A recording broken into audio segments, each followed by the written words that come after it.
Buenas tardes, bienvenidos a Radio La Rutllana Pangea. Soy Zaida de la Asociación de Vecinos de Sant Mori de Llefià. Bienvenidos a la veu de Sant Mori. Estamos con Aida Llaurador, regidora de Badalona En Comú Podem. Aida es licenciada en Ciencias Políticas, tiene un máster de Igualdad de Género. Ha trabajado como agente de igualdad y más tarde se dedicó a la política. En el Ayuntamiento de Badalona ha estado de teniente alcalde, llevaba el área de educación y feminismo y ahora está como regidora de En Comú Podem. Hola, buenas tardes, Aida. Hola, muy buenas tardes. Bueno, pues hace poco fuimos a la presentación del libro de Pedro Jesús de la marea pensionista a voltes amb les pensions. Una de las reivindicaciones que lleva la marea pensionista es la brecha salarial de las mujeres, porque antiguamente las mujeres no cotizaban y si no, pues tenían un salario muy inferior a los hombres. Estaban sometidas por el poder capitalista y se les pagaba más y a consecuencia de ellos han tenido la mayoría pensiones muy inferiores a la de los hombres, pensiones mínimas, y una reivindicación de la marea pensionista es que las pensiones mínimas se iguale al salario mínimo interprofesional. ¿Qué le parece esto, Aida? Yo creo que esta reivindicación es imprescindible, o sea, es una reivindicación que tiene que seguir hasta que se consiga esta igualdad salarial y de pensiones, ¿no? De hecho, yo creo que todo el mundo sabe que las mujeres mayores justamente son las que tienen peores pensiones, son las que han criado más hijos e hijas, han criado también a nietos y nietas, son mujeres que han dedicado su vida a trabajar en muchas tareas del hogar, mucho más que los hombres de su generación. Y no remuneradas. Y de manera no remunerada, ¿no? A eso iba. Por lo tanto, ahora estas mujeres pues dependen de las pensiones de sus maridos o dependen de ingresos que no son los suyos porque su pensión no es suficiente para conseguir mantener a ellas mismas o a su familia y por lo tanto es un agravio comparativo muy grave y por lo tanto es una lucha que tiene que seguir.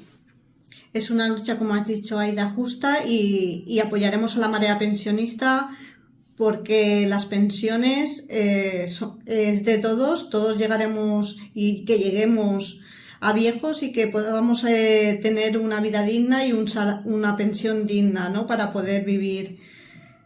Y reconocer el trabajo de estas mujeres, ¿no? Que también ha supuesto una mejora para la vida de sus familiares y en cambio no han recibido el salario que les correspondía. O la también gracias a que ellas han estado y se han quedado en casa cuidando a los hijos y cuidando de la casa, del hogar y ayudando al hombre en lo que ha podido, el hombre ha podido salir a trabajar y poder tener una pensión más elevada. Y ellas han sufrido una discriminación salarial también mucho mayor, ¿no? Porque se ha visto que ha ido bajando la brecha salarial, aún hay que luchar para la igualdad salarial de verdad, pero antes aún era peor. Así que hasta mujeres mayores trabajadoras que ahora son pensionistas han cobrado menos que sus homólogos masculinos.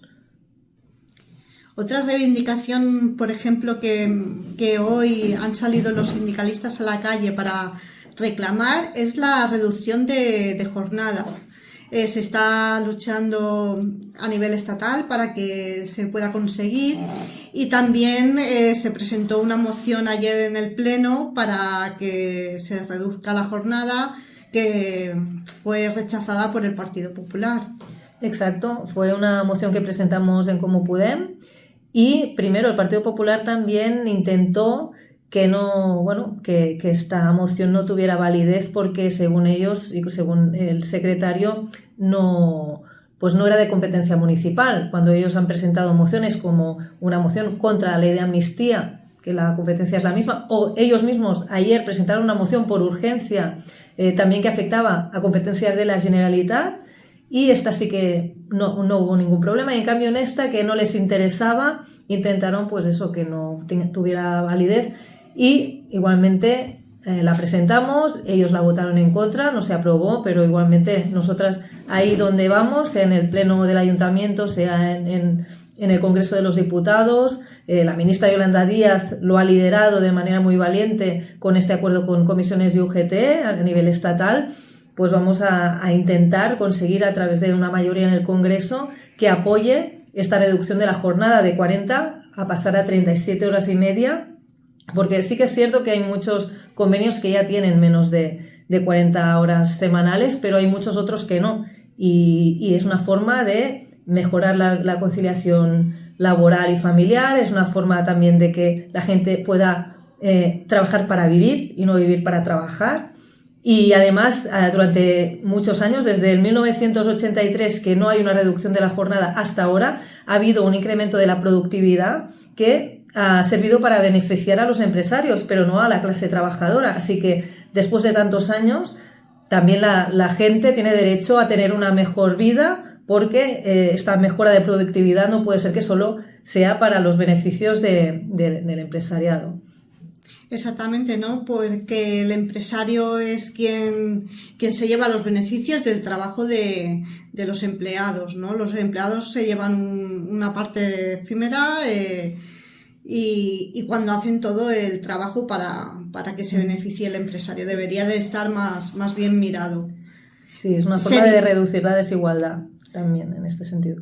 Sería un logro histórico y esperemos que Yolanda Díaz pueda conseguirlo. Y en Comú Podem también. Sí, dependemos de la mayoría del Congreso, de otros partidos políticos, pero si es por la iniciativa, ¿no?, y la valentía de Yolanda Díaz, seguro que lo conseguimos. Bueno, has estado en el ayuntamiento con el área de educación y feminismo y LGTBIQ+. Has estado de presidenta en el Consell de la Dona del ayuntamiento. ¿Y qué actuaciones se han llevado a cabo en el ayuntamiento en temas de feminismo, de violencia de género, en esa época? Sí, en mi caso he estado poco tiempo en el gobierno. Realmente estuvimos el mandato pasado unos 8 meses más 2 de pandemia.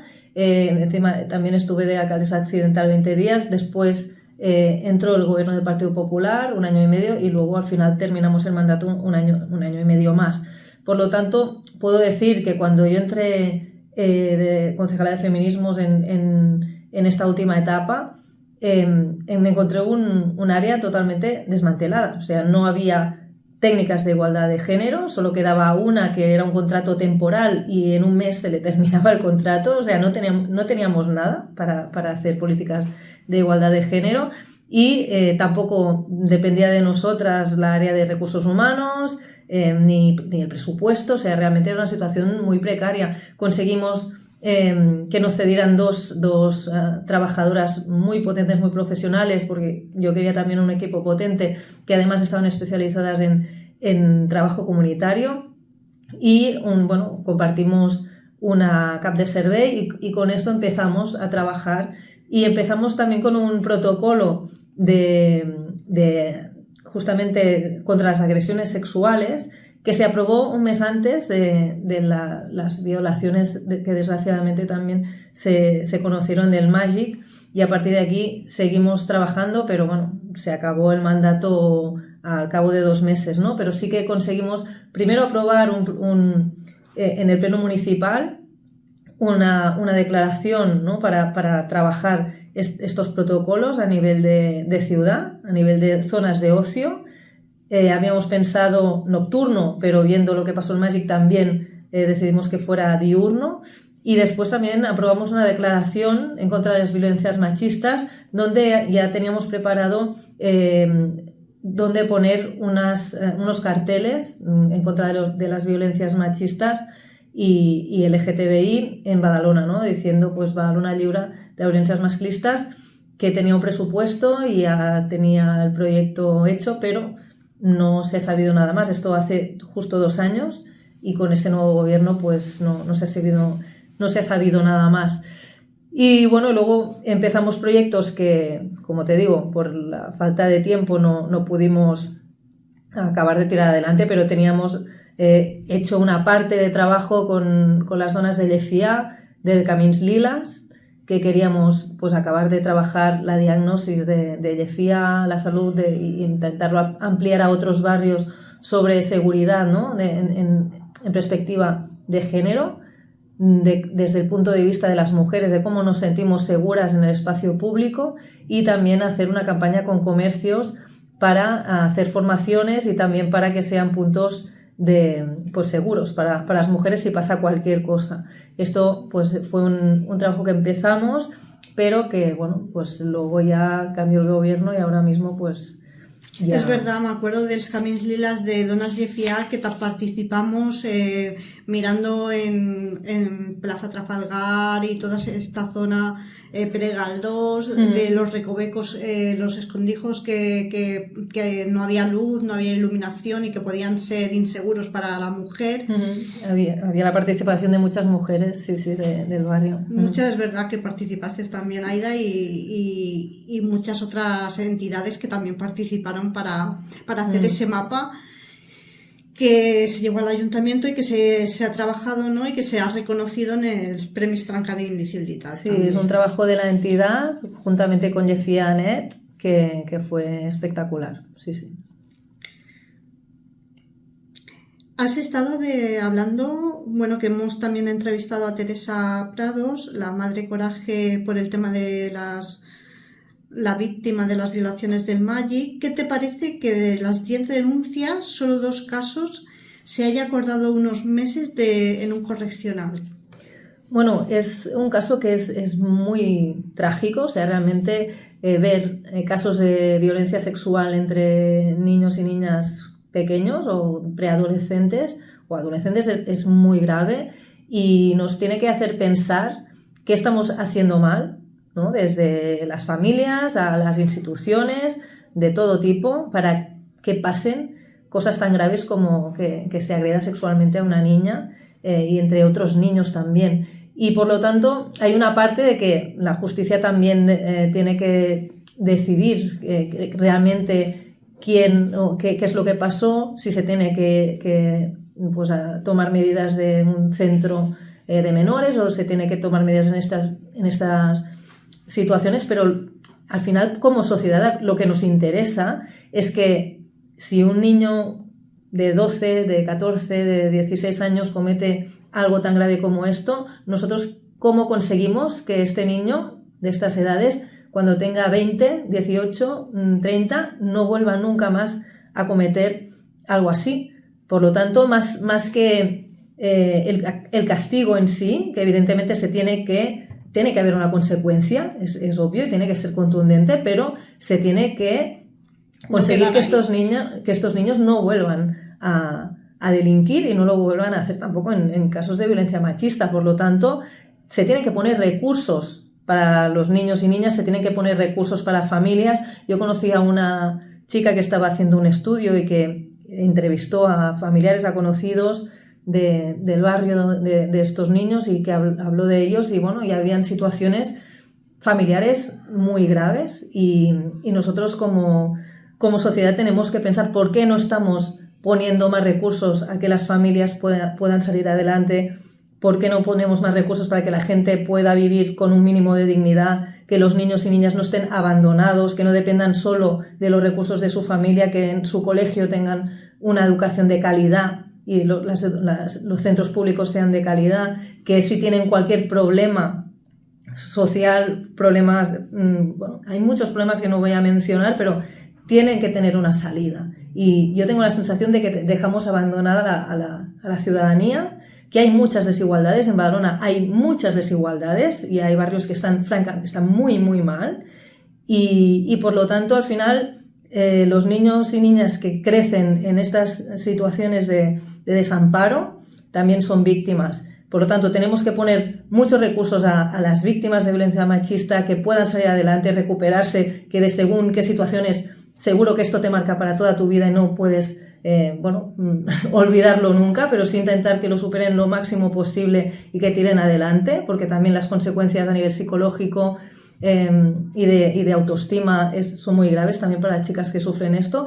Y también, por otro lado, invertir, porque al final nos conviene que la sociedad, la gente no cometa delitos, que la gente no agreda, que la gente se comporte, y esto no es gratis. Esto nos cuesta una inversión social y a veces esto se nos olvida. Y para mí esto es una de las cuestiones claves también.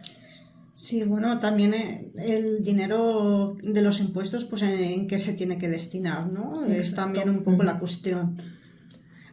Una cosa que comentaba Teresa Prados era que su hija, que no había tenido los recursos ni las instituciones la habían ayudado, porque fue a terapia poco tiempo y después se le dejó de dar terapia, y claro, eso a ella le ha faltado, ¿no? Para que su hija se recupere y que pueda superar el trauma, ¿no? Sí, le faltó continuidad, le faltó pues tener una psicóloga durante más tiempo, de manera más regular. Ya le pasó previamente a eso, pero es que después aún fue peor, y por lo tanto tenemos que reflexionar sobre cuáles son los recursos que ponemos en un servicio de atención psicológica, en recuperación a las violencias machistas, y también se ve, ¿no?, que ayer creo que escuché en una radio que había aumentado mucho, ya se sabe, los problemas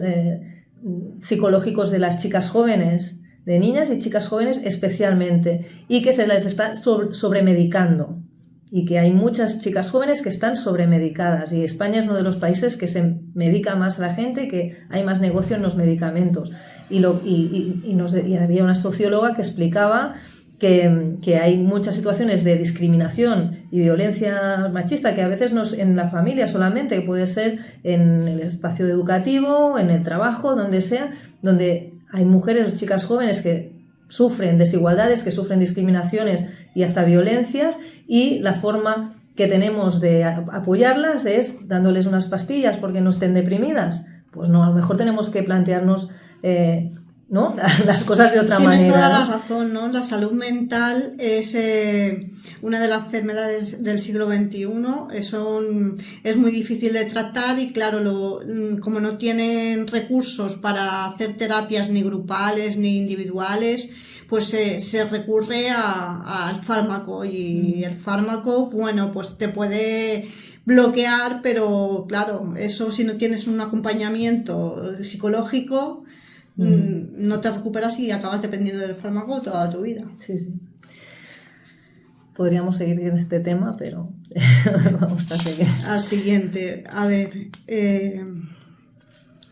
También comentábamos qué piensas del porno y la figura de la mujer en las relaciones sexuales de las redes sociales y del porno en general.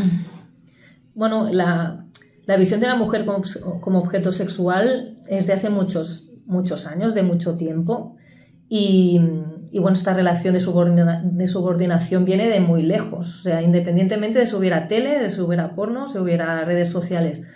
El hecho de que haya estas redes sociales tan al abasto, tan cerca de la gente joven, especialmente los niños y niñas, hace que vean de manera muy prematura imágenes que ya les hacen ver el sexo de una forma predeterminada, ¿no? Y esto les condiciona, y al final la sexualidad es muy cultural, y tú cuando aprendes desde muy pequeño hasta que te haces mayor sobre la sexualidad, aprendes sobre muchísimas cosas, o sea, es algo que se palpa en el ambiente, en los anuncios, en las películas, en las series, en cualquier cosa se ve. Si además ya ves el porno desde muy pequeño, que es de una manera pues muy, muy concreta y muy estereotipada, pues esto te condiciona a mayores. Y además hay jóvenes o hay niños que les pasa que tienen un acceso continuado, porque una cosa es verlo de una forma puntual y por accidente y no volverlo a ver en mucho tiempo, pero otra es que puedan acceder cada día o muy a menudo cuando ven que nadie les está viendo, cuando sea, y estás en el fondo desprotegiendo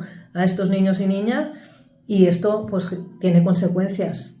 Pero también yo pienso, o sea, más allá o sea, esto es muy grave, pero tenemos que pensar que no es solo de ahora, o sea, la imagen de la mujer como objeto antes de Internet, cuando nosotras nos criamos en los 80-90, esto era así. En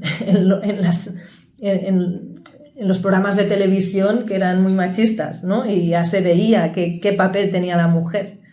O sea que... Pues sí, les condiciona luego a tener relaciones sexuales y con la pareja y claro, es un tipo de educación que no educa, sino que maleduca.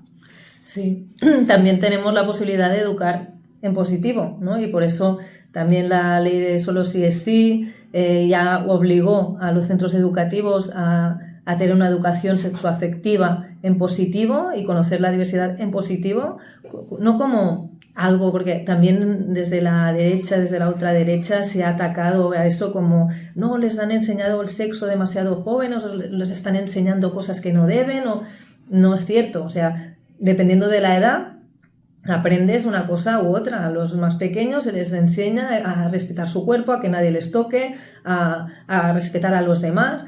Cuando eres un poco mayor, pues te enseñan pues, otras cosas más vinculadas a tu edad y eso está totalmente controlado. Lo que no puede ser es que nadie sepa nada, no tenga nadie ninguna formación y luego te encuentres con la película porno y te encuentres con situaciones que no tienen nada que ver con la realidad y lo que sería una relación sana. Muy bien, a ver...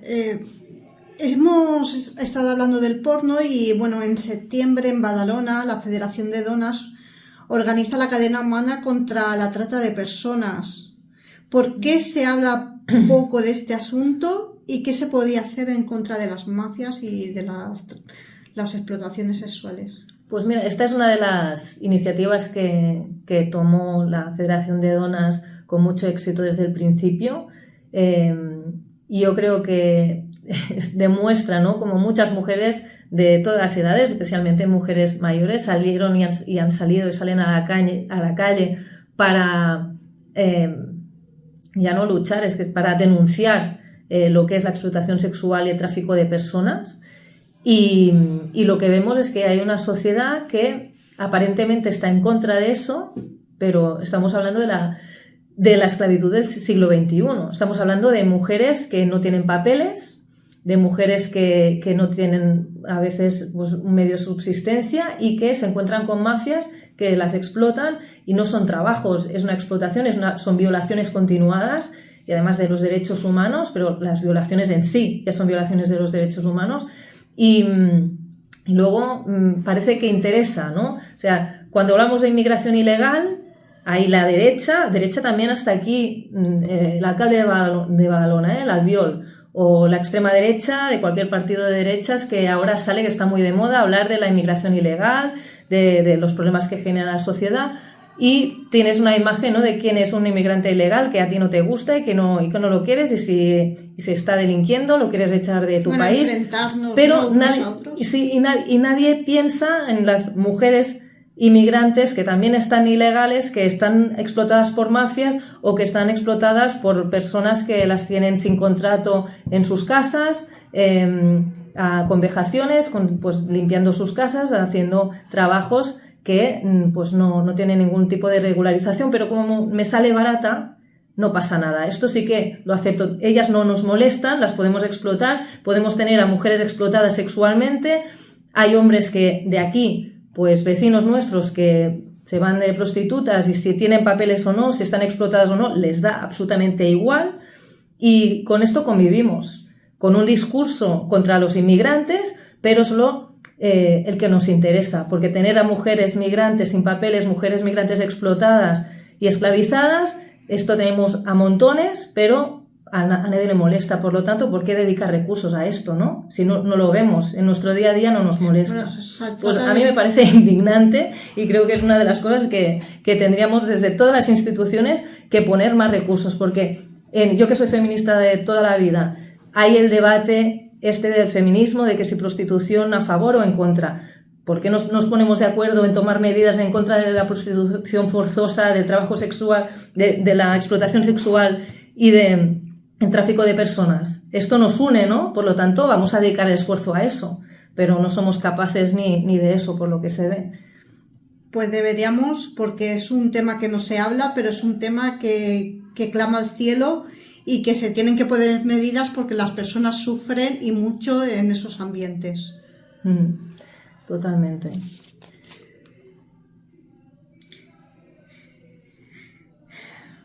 Hemos hablado también en estas entrevistas.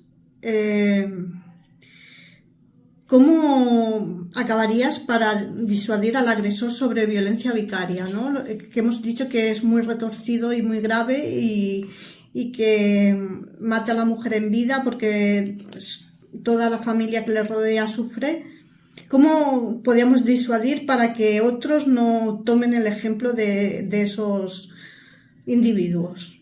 Bueno, la violencia vicaria, ¿no? Que es la que ejerce un maltratador contra sus hijos e hijas, los hijos e hijas de la mujer. La forma de prevenirlo, de evitarlo, pues hay una parte que es conjunta, que es común, de prevención de la violencia machista. Y hay una parte de educación, hay una parte que es la que nos tendría que llevar más recursos, pero claro, una vez tienes ya a hombres para mí es difícil de entender una persona que sea capaz de hacer algo así, ¿eh? Para mí es muy difícil, pero sí que es verdad que tenemos que poner recursos también en la detección de casos para servicios públicos que atienden a niños y niñas, que se pueda detectar pues desde los colegios, hacer formaciones más a profesionales vinculados a los colegios, a los centros de sanidad o en otros espacios sociales donde puedes encontrar casos de violencia vicaria y que se puedan detectar, y luego tienes que poderlo tratar. Cuando una mujer denuncia un caso de violencia vicaria, pues se trata dando apoyo a la mujer, dando apoyo a los hijos. Se empezó hace años a tratar ya a los niños y niñas como también como víctimas de violencia machista, aunque a ellos directamente no se les esté violentando, pero sí que están sufriendo una violencia porque está el marido o el hombre maltratando a la mujer, pero hasta en el caso de que directamente los niños son víctimas directas de una agresión de este machista, se tienen que poner más recursos para no solo tratarlos aparte, no son un caso aparte, forman parte de toda esta violencia que está ocurriendo en esta familia, y por lo tanto se tiene que actuar de manera conjunta y se necesitan más recursos, y siempre estamos en lo mismo, que ahora hay como hay un consenso, una unanimidad casi, porque hay esta extrema derecha machista que no quiere saber nada y que lo niega y son los primeros machistas, pero había una unanimidad muy grande en que todo el mundo está en contra de la violencia machista, que es una prioridad, pero luego poner los recursos, ¿no? Es lo que ponerlos de verdad y no tener una atención una vez al mes a situaciones que tienen que vivir cada día que son muy graves. Hablas de los recursos y después hay el tema de la formación a jueces y que la justicia sea rápida y sea efectiva, porque esta es la otra. Y que se haga justicia y sea ejemplarizante y que no dé lugar a que otros hagan lo mismo. Y un maltratador no puede tener la custodia nunca de sus hijos.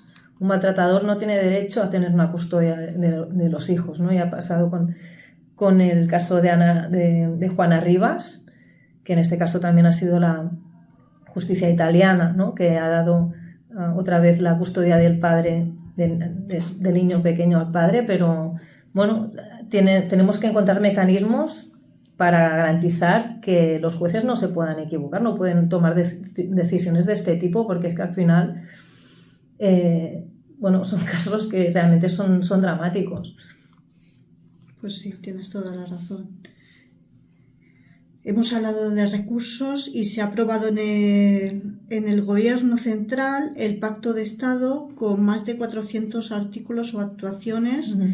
¿Podrías indicarnos algunas que destacarías o algunas medidas en temas de violencia de género?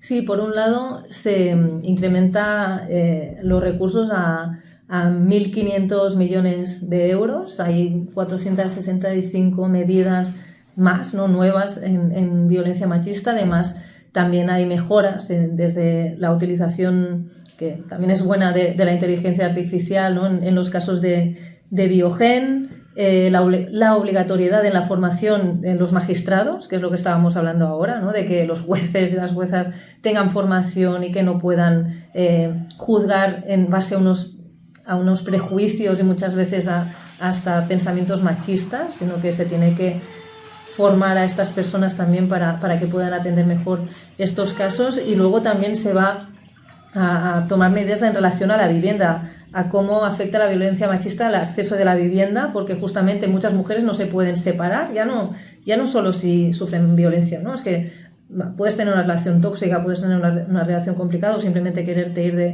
de separar y por el hecho de no poderte pagar una vivienda tú sola o no tener recursos para conseguir una alternativa, pues muchas tienen que aguantar, y esto también es muy grave, ¿no? Por lo tanto, creo que son medidas que van por buen camino. Lo vemos con muy buenos ojos desde la asociación, porque también en las diferentes entidades también es lo que se demandaba, ¿no? Vivienda pública para la víctima de violencia de género, para que pueda dejar al agresor, como escuelas brasós, para que pueda tener autonomía y trabajar y bueno, también en el gobierno, bueno, en Badalona, en Comú Podem, también está trabajando el tema de vivienda pública, ¿no? ¿Cómo cuesta sacar pues parques de vivienda pública, pisos de protección oficial? ¿Por qué cuesta tanto cuando no se ha invertido en ellos y es imposible vivir una persona con el salario que tenemos hoy en día y pagar un piso, que tienen que haber dos personas, que un sueldo se va para pagar la vivienda y el otro sueldo para mantener a la familia? Y como tú has dicho, que se vive para trabajar y no al revés. ¿Qué opinas? Bueno, justamente la vivienda es uno de los principales problemas que tenemos en nuestro país, y Badalona no es una excepción. Badalona es una de las ciudades con más desahucios de Cataluña y también de parte del Estado.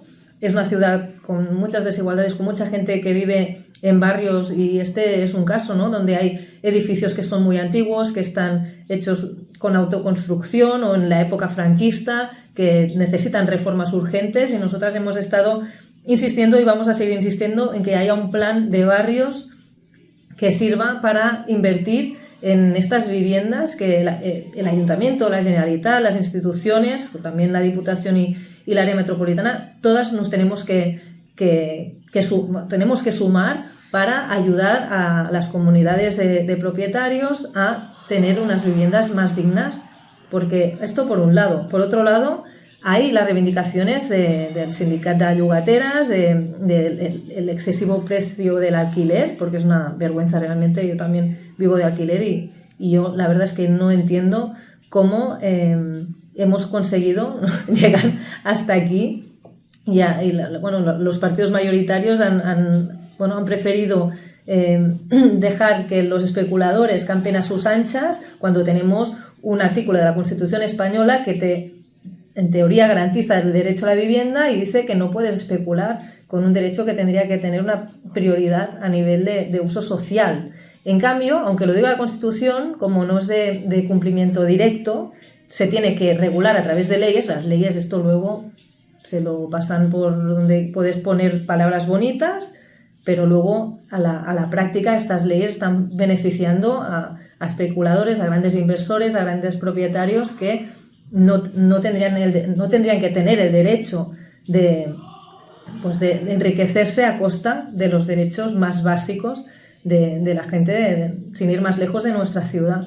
Por lo tanto, ahora nosotros estamos luchando a nivel de la Generalitat, estamos llegando a acuerdos con el gobierno actual de la Generalitat para que haya construcción de vivienda social.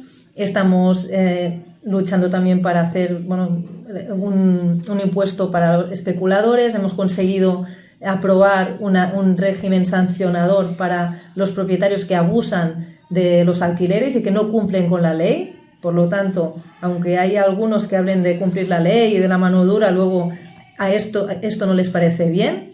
El mismo Albiol no está a favor de que haya sanciones a los propietarios que incumplen la ley, curiosamente, porque están a favor de los especuladores y no a favor de la gente, pues nosotros hemos conseguido aprobar estas sanciones para que se frenen el aumento de los precios del alquiler.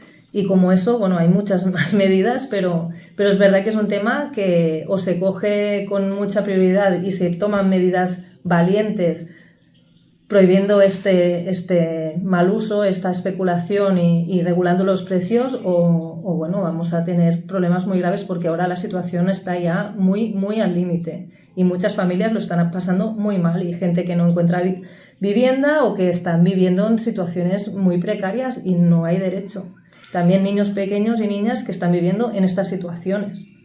No solo son personas adultas que se espabilan y que tienen, sino que ya estamos hablando de niños y niñas de nuestros barrios que viven desahucios, que viven en pisos realquilados, que viven en pisos compartidos con otras familias que no conocen, en situaciones... Es que esto realmente está pasando y se habla poco de eso. Pues es cuestión de coger el toro por los cuernos, salir a la calle, reivindicar y que se tomen medidas valientes, como has dicho, para solucionar los problemas de la gente trabajadora. Ahora una pregunta personal. ¿Has sufrido alguna vez discriminación por el hecho de ser mujer? Sí, yo lo he vivido, yo creo. Me extraña cuando alguna mujer pueda decir que no lo ha vivido nunca. A lo mejor no sé si no se ha dado cuenta, pero yo lo he vivido, y de hecho yo de pequeña, justamente desde que tengo conciencia, ¿no? Recuerdo de sentirme discriminada, ¿no? En relación a otros niños pequeños, y ostras, ¿por qué un niño puede hacer esto y a mí me dicen que no?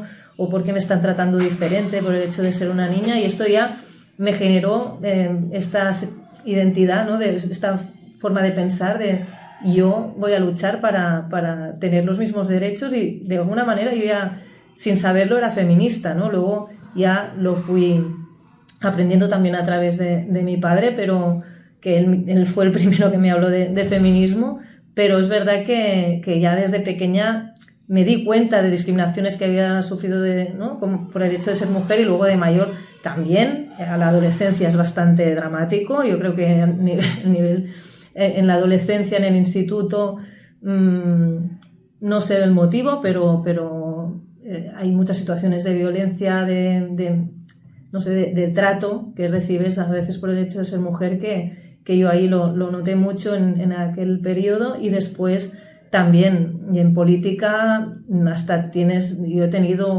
me he preocupado del aspecto que doy, si el hecho de ser rubia o de ser joven o de tener un aspecto poco del político típico clásico, ¿no? Que se conocía. Y ahora ya muchas mujeres han roto con los estereotipos también del político clásico de a quién quién tiene más credibilidad, quién tiene ¿no? Este aspecto de ser una persona seria, pero sí que en muchas ocasiones lo he sentido, como seguro que todas, ¿no? Desgraciadamente. ¿Qué opinas de los hombres machistas? Bueno, hay muchos hombres machistas y de muchos tipos, ¿no? Supongo, pero yo, por un lado, siempre intento pensar en el porqué de las cosas, ¿no? Muchas veces pienso, bueno, este señor o este chico ha recibido una educación machista, o alguien le ha explicado que era mejor que una mujer, pero luego hay una parte ¿no? que es tu responsabilidad comportarte bien y ser respetuoso con una mujer, o no discriminar, o no ser grosero, vamos, ya no digo maltratar. Pero sí que hay una parte que sé que es como más cultural o de educación, y otra que hay como yo creo que hay muchos hombres machistas que tienen inseguridades, ¿no? Y se sienten inseguros, no se sienten bien, y pues intentan machacar a una mujer o hacerla sentir mal para ellos sentirse mejor. Y a veces también forma parte de esta educación de pensar, no, es que yo, si no soy mejor que una mujer, me siento menos, no soy suficientemente hombre, ¿no? Un hombre que es seguro de sí mismo, yo los hombres que conozco que no son machistas, que me han tratado siempre bien, que han sido como creo que tienen que ser los hombres, pues al final son hombres más seguros de sí mismos y que no les preocupa como sea una mujer o lo que hace o lo que deja de hacer. No tiene necesidad ni de criticar, ni de subordinar, ni nada de eso. Bueno, hemos hablado, hemos tocado la época de la adolescencia y ¿crees que se habló también en el pleno de ayer, ¿no? Que se debería poner personal médico y psicológico en los colegios? Había esta propuesta que yo creo que era interesante porque justamente se hablaba de casos de niños y niñas con diabetes, ¿no?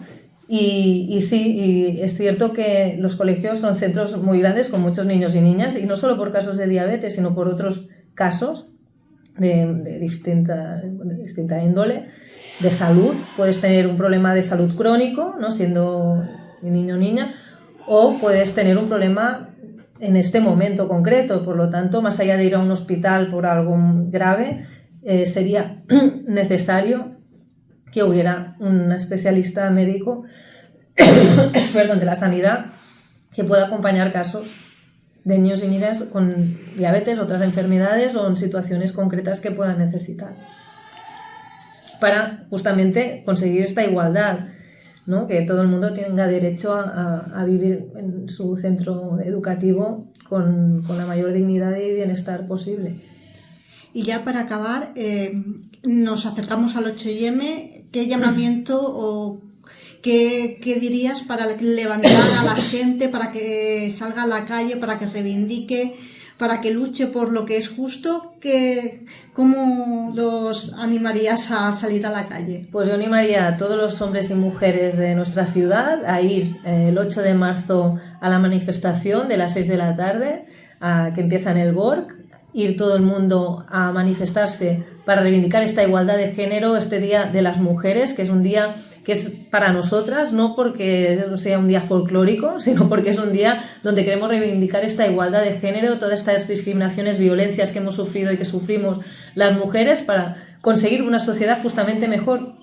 Y para conseguir una sociedad mejor necesitamos tanto a hombres, mujeres, niños y niñas, personas mayores, todo el mundo a favor de esta igualdad de género.